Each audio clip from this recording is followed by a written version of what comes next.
Well, with 1 week until the election, we're breaking down some of the questions Missourians will see on the ballot. Missourians will be voting on whether to raise the minimum wage across the state indefinitely. That's right, and that election day is a week from tomorrow. WGEM's Missouri Capitol Bureau reporter Hannah Falcon spoke with business leaders about the impact this could have on employment and the economy.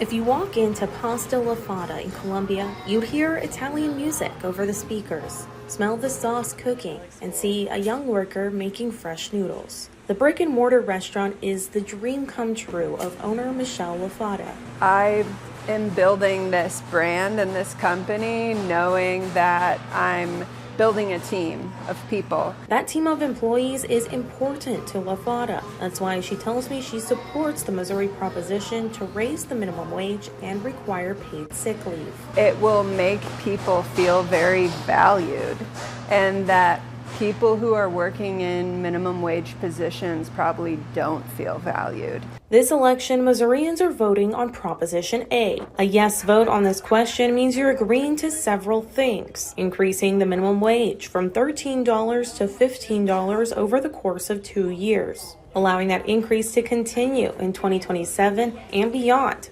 based on the Consumer Price Index, requiring all employers to offer 1 hour of paid sick leave for every 30 hours worked, and giving the Department of Labor oversight for enforcing these new laws. There are exemptions built in for government employers and those working in public or private education.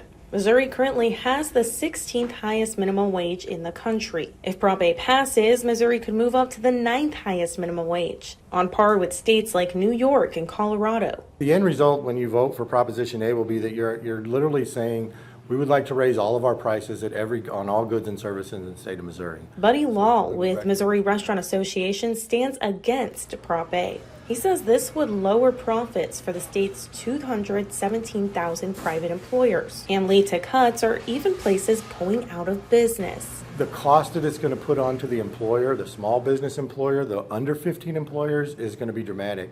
This is going to force layoffs.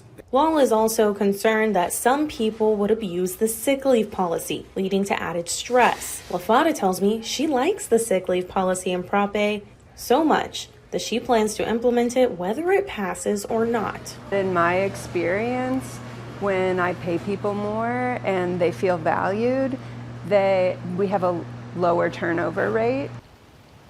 The Associated Industries of Missouri tells me they are considering legal action if this does pass. They say it violates the single subject rule because it deals with both minimum wage and paid sick leave. Reporting in Jefferson City, I'm Hannah Falcon, WGEM News.